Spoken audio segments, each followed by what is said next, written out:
Silakan kita berpolitik, tidak ada problem. Tapi kalau politik itu dijalankan oleh orang-orang yang tidak beriman dan bertakwa, bahaya buat negara. Karena nanti kalau preman, koruptor, munafik, zindik, kafir, harbi yang memainkan politik, hancur kita umat Islam semua ya ikhwan. Maka singkat kita punya amanah, pilih orang baik yang ingin menegakkan kebaikan. Jadi kalau kita tahu oh ini orang baik, pilih, jangan ragu. Tapi kalau kita lihat calon pemimpinnya siapapun dia, kita lihat oh dia suka film porno, ya jangan dipilih. Oh dia suka korupsi, ya jangan dipilih. Oh partai yang itu tuh musuh betul itu dengan ulama, ya jangan dipilih. Partai yang manapun tenggelamkan. Seringkali terjadi di kita punya negeri, begitu masuk pemilihan pemimpin, kita disuruh pilih antara serigala sama buaya. Jangankan umat, kiai aja bingung, pilih yang ini buaya, pilih yang ini saudara serigala. Kondisi itu, kenapa itu bisa terjadi? Itu tadi, karena banyak partai-partai yang tidak lagi memperjuangkan agama. Begitu memperjuangkan agama, apa disebut? Politik identitas.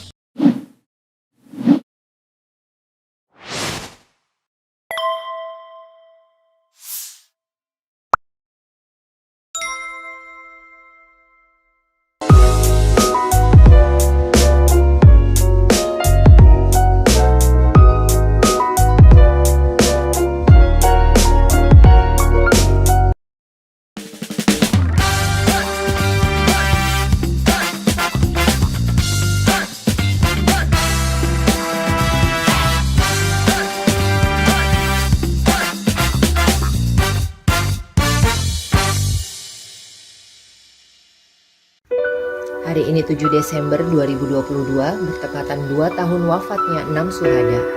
Diadakan haul kedua untuk para syuhada yang bertempat di Ponpes Markas Syariah Mega Mendung. Haul yang dimulai setelah sholat zuhur ini dihadiri ribuan masyarakat yang ingin ikut mendoakan para syuhada. Diketahui ke-6 syuhada ini adalah pengawal keluarga Habib Rizik Syihab yang tewas dalam bertugas mengawal keluarga imam besar.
Ini pesantren Miftahul Huda, Kiai Haji Agus Malik Rawawi. Ada? Mana Kiai? Ya, silakan Kiai. Ya ahlan wa sahlan, ya marhaba. Assalamualaikum warahmatullahi wabarakatuh. Waalaikumsalam warahmatullahi wabarakatuh. Saya adiknya Kiai Nonop. Kiai Nonop, ya ahlan wa sahlan. Bagaimana Kiai Nonop, sehat? Sehat, alhamdulillah. Tidak banyak yang akan saya sampaikan. Cukup ingin bertemu saja. Ahlan wa sahlan, ya marhaba. Namun ketika dulu Habib di Mekah sebelum perhelatan Pilpres dulu, Iya. Habib itu mengumpamakan partai itu kepada najis dulu. Saya berangkat dari sini ke Mekah, ada partai yang Mughalladhah, Mukhafafah, Mutawasito kayak gitulah. Itu menjadi pegangan kami dan sekarang mungkin sebentar lagi ada perhelatan juga. Bagaimana sikap kami gitu. Gitu Bib, cuma segitu aja. Terima kasih Bib. Ya, jazakumullahu khairal jazaa. Terima kasih banyak. Salam buat Kiai Nonop. Saudara, saya punya ceramah tentang partai politik ini cukup panjang. Jadi tidak pendek dan tidak sesimpel itu. Jadi pada dasarnya saudara, bahwa politik itu pada dasarnya sangat diperlukan untuk mengatur kekuasaan dan pemerintahan dalam suatu negeri. Jadi ilmu, karena Islam sendiri punya ilmu politik, bukan tidak. Kalau kita bicara khilafah, itu ilmu politik. Kalau kita bicara nasbul khilafah atau nasbul khalifah, itu ilmu politik. Jadi kita tidak pernah mengharamkan politik. Hanya saja kalau politik itu dijalankan oleh orang-orang yang bertakwa dan menjalankan politik dengan iman dan takwa, maka politik itu akan manfaat untuk maslahat umat. Karena politik tersebut akan i'la kalimatillah. Silakan kita berpolitik, tidak ada problem. Tapi kalau politik itu dijalankan oleh orang-orang yang tidak beriman dan bertakwa, bahaya buat negara. Karena nanti kalau preman, koruptor, munafik, zindik, kafir, harbi yang memainkan politik, hancur kita umat Islam semua ya ikhwan. Nah, jadi itu dulu kita dasarnya. Nah, sekarang lalu bagaimana partai politiknya? Yang tergantung. Kalau partai politiknya itu memperjuangkan ajaran Allah, maka dia menjadi dulu kita ingatkan, dia menjadi Hizbullah, dia menjadi partainya Allah. Tapi kalau partai politik tersebut ternyata mereka menentang syariat, menentang ajaran Islam, bahkan menghina-hina Islam, mengkerdilkan Islam, memusuhi Islam, itu dia menjadi Hizbus Syaitan, dia menjadi partai setan. Nah, sekarang soal partai yang ada di Indonesia, ya nilai aja sendiri. Nah, jadi apakah lebih banyak Hizbullah atau banyak Hizbus Syaitannya? Nah, kalau banyak Hizbus Syaitannya, ya itu tadi, saudara. Artinya apa? Artinya yang ada di sekitar kita banyak najis. Tapi jangan menggeneralisir bahwa semuanya najis. Kira-kira jelas ya kawan ya. Jangan menggeneralisir semua najis. Nggak boleh kita takmim begitu, nggak boleh. Tapi kalau ada yang punya penilaian, oh menurut saya sekarang ini lebih banyak yang najis, itu kan hak dia untuk menilai. Kalau ada yang menilai sebaliknya, itu juga hak dia untuk menilai. Tapi kan masyarakat sudah cerdas. Masyarakat bisa melihat lewat fakta dan realita. Saya rasa jelas itu. Nah, adapun ke depan, siapa yang mesti kita pilih nih dalam pilkada, dalam pilpres. Jadi calon pemimpin yang model bagaimana? Baik itu calon pemimpin sebagai kepala daerah atau kepala negara atau sebagai anggota dewan. Ini kan pemimpin semua. Maka singkat kita punya amanah, pilih orang baik yang ingin menegakkan kebaikan. Jadi kalau kita tahu, oh ini orang baik, dia tidak pendusta, tidak pengingkar janji, dia tidak penipu, dia bukan pengkhianat, dia bukan pembohong, dia bukan orang yang jahat, dia tidak memusuhi Islam, bahkan dia orang Islam yang taat, menjalankan Islam, pilih, jangan ragu. Tapi kalau kita lihat calon pemimpinnya siapapun dia, mau dia calon presiden, mau dia calon kepala daerah, mau dia calon anggota dewan, kita lihat, oh dia suka film porno, ya jangan dipilih. Oh dia suka korupsi, ya jangan dipilih. Oh partai yang itu tuh musuh betul itu dengan ulama, ya jangan dipilih. Partai yang manapun, tenggelamkan kalau partai-partai tersebut merugikan Islam dan umatnya. Saya rasa jelas ya. Jadi prinsip saya dari dulu nggak berubah. Jadi kita bukan melihat partainya atau orangnya, kita lihat kualitasnya. Nah, kualitas partai itu terhadap Islam bagaimana? Kualitas calon itu terhadap Islam bagaimana? Nah, jadi saya berharap insya Allah di pilpres yang akan datang umat ini ditawarkan untuk memilih orang-orang yang baik. Sebab kalau kita disuruh pilih orang-orang yang baik, kita nggak mumet, kita nggak ribut ya kawan. Milih yang ini bagus, milih yang itu bagus, milih yang ini baik. Umat nggak ribut di bawah. Nah, cuman yang jadi masalah seringkali terjadi di kita punya negeri, Begitu masuk pemilihan pemimpin, kita disuruh pilih antara serigala sama buaya. Jangankan umat, kiai aja bingung. Pilih yang ini buaya, pilih yang ini saudara serigala. Kondisi itu, kenapa itu bisa terjadi? Itu tadi, karena banyak partai-partai yang tidak lagi memperjuangkan agama.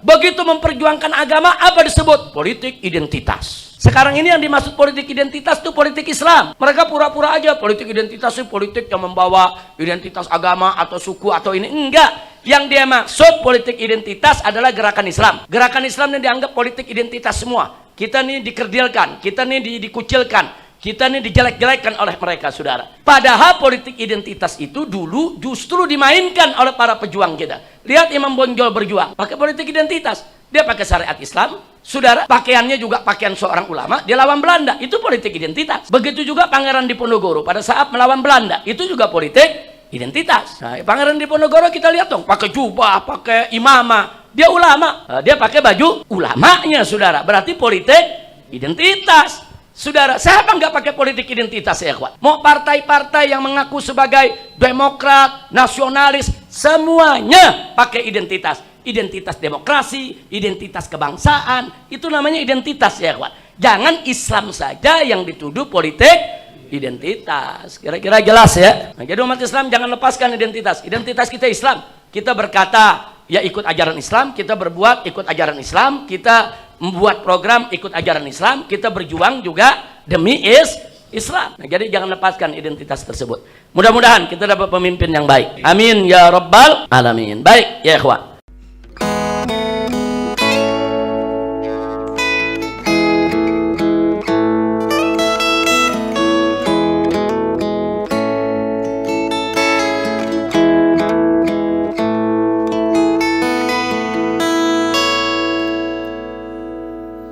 Begitu banyak sedih di hati bangsa ini, bertubi-tubi dilanda tragedi. 6 anak manusia meregang nyawa, tak ada keadilan untuk mereka.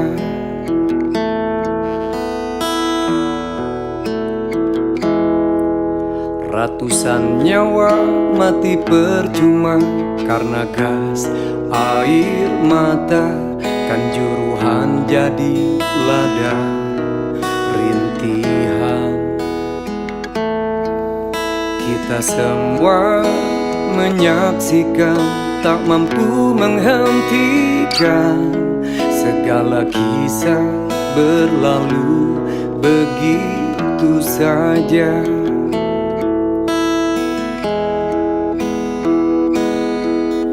Ibu Pertiwi menangis sedih, anak-anak bangsa saling memangsa, tak ada kasih pada anak negeri. Kau pemimpin, mengapa begini?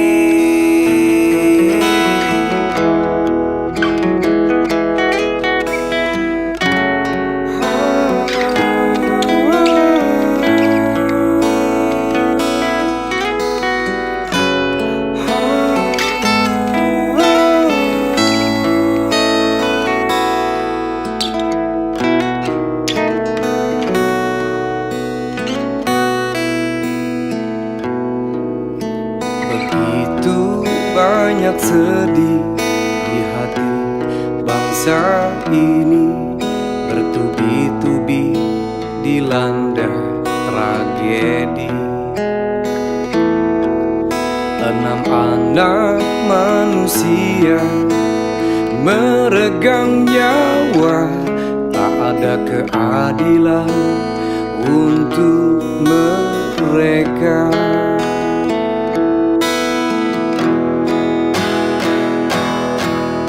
Hei Indonesia, hei negeriku tercinta, musibah wabah datang bertubi-tubi, bencana datang silih berganti, tiada henti menghantam negeri.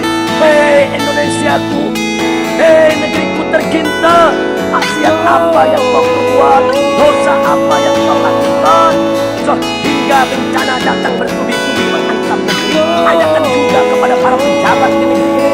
Hei para pejabat, maksiat apa yang kau perbuat, sehingga bencana datang menghantam kau punya rakyat. Ibu Pertiwi menangis sedih, anak-anak bangsa saling memangsa, tak ada kasih pada anak negeri. Kau pemimpin, mengapa begini? Ibu Pertiwi menangis sedih, anak-anak bangsa saling memangsa, tak ada kasih pada anak negeri. Kau pemimpin, mengapa